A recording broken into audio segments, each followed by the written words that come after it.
Good day, guys. This is Dr. Abdullahi Oyekole Abu Hanifa, the CEO of the Criterion Tradomedical Aba Home. We welcome you to our episode of Health Watch on News Bostang NGTV. Our discussion for today will be on diabetes mellitus, how to prevent it, how to take care of it, the causes, all what you need to know about it, all the brief information we need to know about it so as to live free from this ailment. And if you're already having this condition, then how can we get better from the condition? Firstly, diabetes, as we all know, and it's a very popular ailment, very common, diabetes. So diabetes simply means having high glucose level in the blood, and it's being caused by many conditions. Firstly, it can be of two types, or let me say three types: the type 1, the type 2, and the gestational diabetes. And each of these type of diabetes have different causative agents. They have different causes. Type 1 diabetes, which is not very common like the type 2, and the world population, in total people having diabetes, like 5 to 10% of them are having type 1 diabetes. And type 1 diabetes is also called autoimmune diabetes, meaning it is the immune system that attacks the pancreas. There's an organ called pancreas. You call it AMA. You call the pancreas AMA. So this pancreas is responsible for producing an hormone called insulin. So this insulin hormone, after we've consumed foods that are rich in carbohydrates, the insulin hormone will assist to break down the carbohydrates into glucose and send the glucose to the cell and to be converted into energy. So what happens, let's say, after you consume bread or Coca-Cola or whatever carbohydrates is food you have out there? So your pancreas immediately produces insulin to break down that food. After breaking the food into smaller molecules, into smaller particles, it is being converted into glucose. And after being converted into glucose, then the body cell accepts it, and it's being converted into energy, and you have the vitality, you have the strength to work. So now in type 1 diabetes, what happens is that the immune system, which is the body defense mechanism. The immune system is meant to defend the body away from external invaders, from pathogens like virus, like bacteria, like fungi, like parasites and the likes, that wants to attack the body and cause a kind of dysfunction in the body. So the immune system is like the soldier that helps to defend the body territory and prevent anything from affecting the body. But there are some cases whereby this immune system that is meant to defend the body away from diseases, the immune system can mistakenly attack the body organ itself. The immune system is just like a soldier that you put at the border of your state, you put at the border of your country to prevent external invaders from attacking your country. Then something happens, right go wrong, and the soldiers that are meant to defend your territory, then they face your territory and start shooting and start killing members of your territory, start killing people. So you're like, these people are meant to defend the territory, but now they are attacking the territory itself. So these conditions are called autoimmune deficiencies. So this also happen in diabetes situations, in diabetes cases, and that is the type 1 diabetes. It is called autoimmune diabetes. So the immune system attacks, releases antibodies against the pancreas. There's a part of the pancreas called the beta cell. So it is the beta cell that is responsible for producing insulin. So the immune system will now face this part of the pancreas and destroy it. It will be releasing antibodies against it and destroy the pancreas to the extent that the pancreas won't be able to produce insulin again. So if the pancreas is not able to produce insulin, now you've consumed your normal daily food. You've eaten, you ate rice in the morning. You went to work and you take some bottle of colas, and you consume bread and the likes. So now, normal thing that's supposed to happen is for the pancreas to produce the insulin and break down those things which you just ate. But due to the fact that the immune system have affected that pancreas, the pancreas won't be able to produce insulin. And if insulin is not being produced, then what you ate will be in the bloodstream. It won't be converted. It won't be, there won't be the vehicle. The insulin is supposed to be the vehicle to carry, the converted glucose into the body cells. But now the insulin is not being produced, or it is only produced in small numbers. So whatever you eat, whatever you ate will be converted. So it will remain in the bloodstream.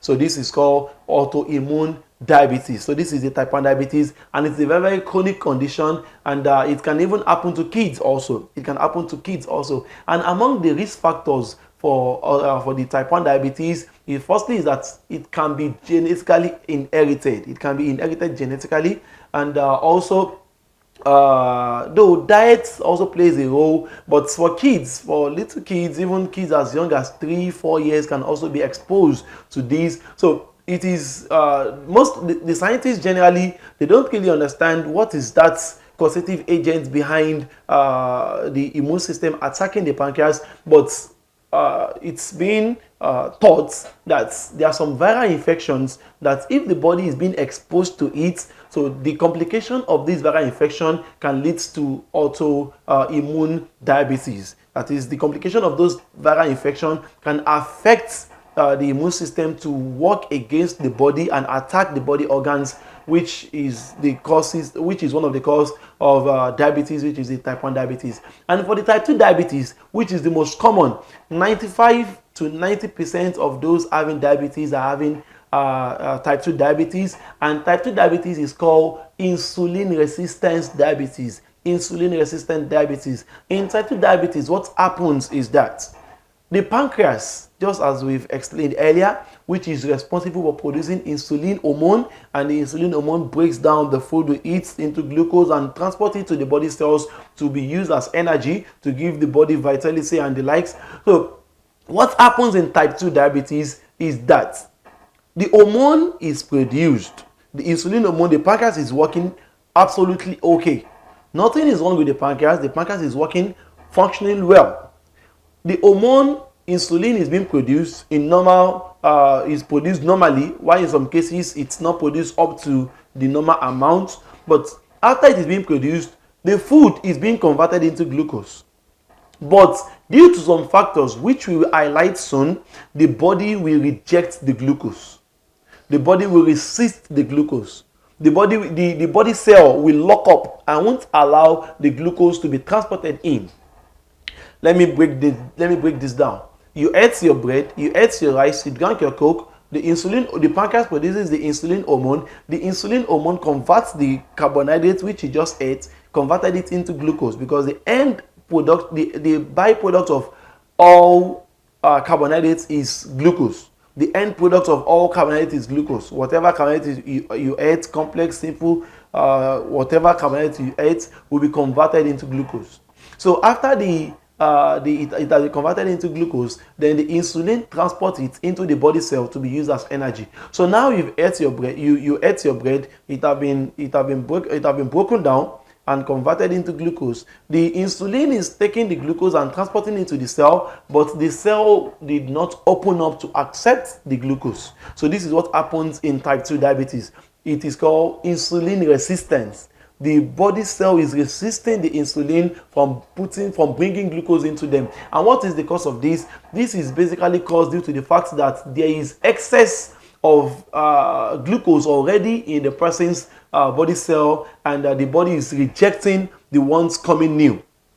And basically, this is caused by lack of activity, physical activity, sedentary lifestyle, not being physically active. So if one is not physically active, because you see, carbohydrates is like fuel to the body. It's like fuel to the body. It gives energy. You see, if they want to advertise Coke and all these drinks, all these sugary products, they use sportsmen. You see them using like footballers, like using wrestlers, like using those that engages in sprint race, swimmers, because these are meant to give them energy. With the exercise which they engage in, they burn energy a lot, and they need something to quickly, give them that energy which they've lost. And that's why in your secondary school days, in your primary school days, when you engage in inter-house sports, I believe the first thing you'll be giving after you are through with the race, you'll be giving glucose, simply because you've lost a lot of energy, and giving you glucose, and as I said earlier, anything that has to do with carbohydrate will be converted into glucose, and glucose gives energy. Are you getting it? So now imagine someone consuming carbohydrates, glucose, but the person is not physically active. The person is just sitting, and these are our lifestyle right now in this our modern society, from the bedroom to the dining table, from the dining table to the sitting room, watching TV, watching movies, from the dining table, from the sitting room to the car, from the car to the office. In the office also, you're on the seat, pressing the laptop and doing some seat jobs. From the seat, you went to the cafeteria. From the cafeteria, you went back to the car. From the car, you went back home. And that is how we continue the routine. That is how we keep on, not having time to give our body some exercise that the body needs, not engaging in physical activities. So this will cause accumulation of glucose in the body cells due to the fact that we are not using them. And majority of the food we have, mentioned them. Before you mention 10 different types of food, you would have mentioned like 8 that will be carbohydrates. Are you getting it? Even beans itself has carbohydrates in it. There's almost no food that we eat that doesn't have carbohydrates in them. We just have simple and complex carbohydrates, the monosaccharide, the polysaccharide, and the likes. So now you're not engaging in any physical activity. You're only engaging in maybe mental, mental stress and the likes, but not giving your body that move up and down and the likes, and release some sweat and assist the body to normalize the glucose in the food that you just ate. So it will continue to accumulate and accumulate and accumulate and accumulate, and it will get to a point that the body cells will reject that, guy, is enough. Is enough. I have more than enough. You keep on consuming carbohydrate and carbohydrate and carbohydrate and carbohydrate, and you're not burning it, you're not using it, then the body will resist it. So that is why it's called insulin resistant diabetes. That is, the body is resisting the diabetes. Now, if one is having this, there are some complications. Or let me start with the symptoms that comes along with diabetes. Amongst the very notable symptom that you see, that you notice if you're having diabetes, is that you'll be feeling tired. You'll be feeling tired. Excessive tiredness. Excess tiredness. You just be feeling fatigue. You feel like there's no life in you. You just feel tired, very tired. So that is a very common symptom in patients having diabetes. Also, you'll be having frequent urination. You'll be having frequent urination, and this is caused by the fact that if there is excess sugar in your blood, the body will try to find a way to relieve those sugar. The body will find a way to reduce that sugar level, and your kidney will be put at work. Your kidney will keep on working and converting the sugar into urine and flushing it out of the body, trying to relieve the body of the sugar. So you'll be urinating constantly, and with that you'll be putting your kidney in excess work. The kidney will be working more than normal, and this can lead to a complication called nephropathy. There's a complication of diabetes called diabetes nephropathy, that is diabetes-induced kidney damage. Diabetes-induced kidney damage, that is a kidney damage that's being caused by diabetes due to the fact that the kidney is working much more than normal. It's working much more than it's supposed to work due to the fact that it wants to relieve the body system. It wants to relieve the blood vessel of the excess glucose that is in them, so it will convert them into urine and pass them out of the body. So you urinate a lot. This is one of the major symptoms, a very common symptom of diabetes. Also, having blurry vision. Having blurry vision is also amongst the very notable symptom of diabetes, and this is one of the complications of diabetes called diabetes retinopathy. Diabetes retinopathy, that is diabetes-induced eye damage. Diabetes-induced eye damage, and this is simply because we said diabetes will make, that is especially diabetes type 2, it will make blood to be in your blood vessel. Excess glucose, it will make excess glucose to be in your blood vessel, and if there is excess glucose in the blood vessel, this will cause the blood vessel to damage. This is called damage to be in the blood vessel, and the blood vessel is part of the circular system. That is, it works in all part of the body as blood vessels. So one of those blood vessels that are very fragile and being damaged due to the diabetes complication is the eye vessel, the nerves that supplies the eye. I guess the nerves that supplies the eye will be damaged due to excess high level of glucose in the bloodstream. So These are very common symptoms, and also amongst the end complication of diabetes is what we call neuropathy. Neuropathy, that is nerve damage. Nerve damage, and this is one of those very, very common. Some will be feeling like they are not feeling their legs. They'll be feeling tingling, like what we call paja paja. Like the leg will be heavy, and there will be no feeling of impulse there in the leg. You won't be feeling pressure. You won't be feeling the leg at all, or even if you be feeling the leg, it will be very, very painful, very, very painful. And these are the major, let me say, these are some of the many symptoms of diabetes. And also diabetes can affect one's sexual power. Diabetes can affect one's sex life, like especially in the men having diabetes. It can really affect their sex power, and this is majorly due to the fact that, as we said earlier, it affects the nerves. Diabetes affects the nerves, and it is the nerves that also supply that's the penile having erection. So it's from the brain. The brain is the one giving the command to the penile to become erect. So if there is nerve damage, there won't be free flow of information from the brain to the penile, and this will affect the person's erection. And also the blood vessel will also be damaged, and it is the blood, when one is having good erection, it is due to free passage of blood to the penis that causes the erection to be very strong. But if there's already blood vessel damage, if the blood vessel is damaged, then there won't be normal flow of blood to the penis, and the person will be able to have a strong erection. And also, those having diabetes and managing diabetes with some orthodox medications such as metformin, Daonil, and the likes. So these medications, in the long run, can affect their sex response. In the long run, these medications can affect their sex response, and this is due to the fact that these medications, amongst the side effects of these medications, is that it affects the male sex hormone.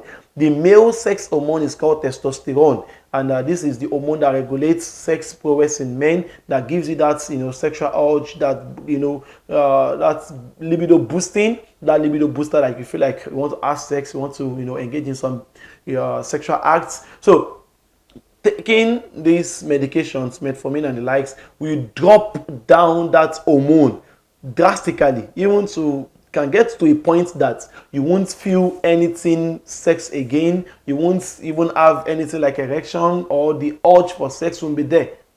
I getting it? Because those medications have bring down the testosterone hormone, and you won't have any feeling of sex. Even if you have a naked woman, the most sexiest woman in front of you, you will be like wow, but the erection won't be there. So now, how do we manage diabetes? How do we prevent diabetes? Since we've known we've known the causes of diabetes, you see, for type 1 diabetes, it is prayer that can make you not to have that one, because it is autoimmune, and there is almost medically, scientifically, there is no clear-cut cause for the immune system to face the organ and start destroying it. There is no clear-cut reason. All those ones we mentioned earlier are just like risk factors, like perhaps it is this, perhaps the person is African American, perhaps because the person is of this kind of race, perhaps because the person has some parents or some of his line generation that are having. Just these are risk factors. It doesn't mean that everyone having these risk factors will also be having diabetes type 1. Even some don't even have any of these risk factors, and they still have the diabetes type 1. So there is no clear-cut reason. There is no clear-cut scientifically proven cause for diabetes type 1. So there is almost we just try to do our best by trying to live healthy, consume healthy foods, engage in physical exercise, so as to reduce your chances of having diabetes type 1. For diabetes type 2, the major cause of this is because of what we consume, consuming junks and not engaging in physical activities, consuming things that are very high in sugar. Sugar is not the problem. Sugar is not the problem, but the problem is the person consuming the sugar. How is the person managing himself after consuming the sugar? Someone engaging in sports, someone engaging in constant regular exercise, the person needs to take sugar. If the person is not taking it, the person will be having hypoglycemia. The person may be having low blood sugar. The person can faint. The person, you remember if, during your young age, maybe, I don't know if you fainted before, but, if you faint or like you are unconscious, the first thing they will tell you are give him Fanta, give him Coke, give him 7 Up. Because these things are very high in sugar, and what makes you to faint is because there is no energy in you. You don't have that energy, and they need something that can be easily and quickly converted into glucose and pass down to the body cells to give you back the energy that you just lost. So the problem is not sugar, but the problem is that after consuming sugar, then what do? You go to bed, you go to sleep, you go to play, you go to sit and just be sedentary. So this is the main problem. So the problem is that engaging in not engaging in physical activities. So if you want to avoid, or if you want to prevent getting type 2 diabetes, then one have to be physically active. Engage in many physical activities. When we talk of physical activity, exercise, it doesn't mean you have to always sweat and you just have to keep on running, or jump on the treadmill and do like 31 hours. No, any activity that makes you that yes, I'm doing something, I'm active. Like if it's walking, like you walk some distance, you engage in just anything physically, not just sitting down. Just make sure you engage in something physically. Go come. And there's a difference between stress and exercise. So don't stress yourself too much, but engage in exercise. Yes, you can turn those work that are meant to be stress, you can convert them into exercise, and that has to do with just psychologically. Yes, there's a difference between me walking from here to Oshodi because I don't have money, and walking from here to Oshodi because I want to exercise. Though it is both, I'm both covering the same distance, but the idea, the mentality behind both of them is different. If I have the choice, I won't trek to Oshodi, but because I don't have money, that's why I have to trek. But if I want to exercise, even if I have the choice, I will still trek, because my reason for trekking is not because I don't have money, but because I want to engage in exercise. So that's mental, that feeling matters a lot.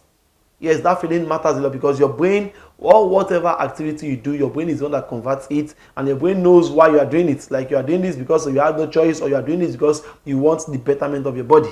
So those things that you see as stress, convert them, change the orientation behind them, and let them like do them in a manner, in a form of like, I want to exercise my body, I want to to give my body some work so as to convert, to reduce the level of glucose in me, and strengthen my vital organs. So engaging in physical activity will assist one to avoid having type 2 diabetes. And how do we treat diabetes? So in the orthodox way, that is in the orthodox medicine, diabetes is being addressed by either giving insulin injection, especially for those having type 1 diabetes, or for those that their pancreas is not producing enough insulin.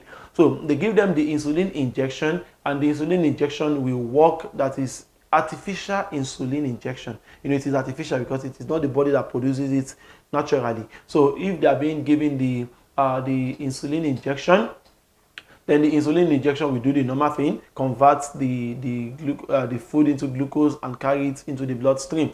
And also, there are some medications that helps to reduce the blood sugar level, like the metformin, like the Downil, and other medications of such. So they assist in bringing down the blood sugar level well. And we encourage whoever is having this condition to just like I believe anyone having it should have been placed on some strict dietary instructions. So you don't have to consume food that are very high in carbohydrate, in sugar. You consume food that are much more rich in fiber. Though fiber is a kind of carbohydrate, but it is not converted the way other carbohydrates are being converted. Yes, it is not converted. The breaking down of it, the metabolism of fibers is not like other carbohydrates which we consume. So it is slow in the breakdown is slow, and also it doesn't produces sugar just like other foods produces sugar. So foods like oats are very, very great, like brown rice, and also leguminous foods like beans, like soya and the likes are also very, very healthy for patients having diabetes. So consuming these foods and also some fruits like cucumbers, like carrots, like cabbage, like broccoli, and other cruciferous vegetables are also very, very healthy choices that diabetes patients should adopt and take them on a regular basis. So in the natural medicine way, which is my own field of work, being a naturopathy doctor, so we address diabetes using so many techniques. So we place the patients on strict dietary instructions. Even better still, if the patient's diabetes has gone, far beyond control, as in the person have not been able to control it, and there are many complications already setting in. The person is having wound, that is diabetes induced wound, diabetes ulcer, or the person is already having kidney damage and the likes. We place the person on very, very strict dietary instruction. Better, the patient should not eat anything cooked. That's the best. If the patient's diabetes have gotten to that level, even if it hasn't gotten to that level, and you want to, you want to, you want to rejuvenate your body and get free from having the diabetes, if one can be strict with oneself and avoid anything cooked, you just take fruits, fruits. You allow the body to repair itself. You allow the body to repair itself. You take fruits like those ones which I've mentioned earlier, and you engage in physical activities. And you also rest yourself. You give yourself time and chance to rest. You relax yourself very well. So these will assist the person to get better. Yes, this will assist the person to get better, and it will give the pancreas a chance to repair itself in case of type 1 diabetes, and also it will assist the body to eliminate the excessive glucose if the person is able to be strict enough to avoid those cooked food. Any you can be like, but is every cooked food carbohydrates? Not all cooked food is, but just for, because even if you are to, firstly, in this our environment, what do you want to eat that is not carbohydrate? That's one. Secondly, most of what we consume are chemically grown foods and the likes. Are you getting it? So to be able to rejuvenate the body and make the body to repair itself, so it's better if it's achievable. That's the best for the patient to avoid anything cooked and just consume fruits on regular basis, cruciferous vegetables on regular basis. The person will become a strict vegetarian. No meat, nothing. The person can consume fish, like there are some healthy fishes like salmon, like Titus and the likes, but fruits generally, cucumbers, carrots, cabbage, these are very, very healthy foods, especially red cabbage. It's very healthy. So now, what herbs can we recommend for those having diabetes? What herbs can we recommend? We can, amongst the very common herbs we have in our countries, even anywhere around the world, there's a plant called momodica. And the English name for this is it's called the bitter gourd. You might call it ewe ejirin. There are so many research work on this particular plant, and it's proven and tested to be able to bring down the glucose level in the blood. It's very, very effective. Very effective. So we will encourage anyone having diabetes to get like an handful of these momodica plants. That's the bitter gourd. Also gets like bitter leaf, saint leaf, and purple leaf. All of them should be in equal quantity. So like equal grams of all these plants: the bitter leaf, purple leaf, saint leaf, and purple leaf. So you pound them all. After pounding, then you dry them in the sun. Yes, you sun dry them. You sun dry them after pounding. You pound them all together, then you sun dry them. Then after sun drying them, then you turn them to powder. And the powder, you take 1 teaspoon with warm water morning and night. Use this for like a week and check your blood sugar level. So this will assist to bring down the blood sugar level significantly. It will bring down the blood sugar level very, very well. It will assist the blood sugar level to be normalized, and you also engage in those physical activities which we just encouraged, and you try to live as healthy as possible. You can also get dandelion plants. These are called dandelion plants, which you call ewe ejirin. Sorry, please, efonyari. Dandelion is called efonyari. So you get dandelion plant. Dandelion plant is also very, very good to normalize the blood sugar level, and it also assists to repair the pancreas. Dandelion plant helps to repair the pancreas, and what we call etiponla, which is the hogweed. There's a weed called hogweed. Hogweed. So the hogweed and the dandelion plant should be get in equal quantity, and both should be turned into powder. Hogweed and dandelion plant, that is etiponla and ẹ̀fọn etiponla. Yoruba call it ewe etiponla. Some call it ewe etiponla. So ewe etiponla, which is called the hogweed, and the dandelion plant, which you call ẹ̀fọn. So both should be get in equal quantity and turned into powder, and also taking 1 teaspoon in the morning, 1 teaspoon at night. This will assist the pancreas to be released, assist for pancreas rejuvenation, and also assist to bring down the blood sugar level. Also 1 spoon of coconut oil, a spoon of coconut oil in the morning. Every morning, take a spoon of coconut oil, unadulterated coconut oil.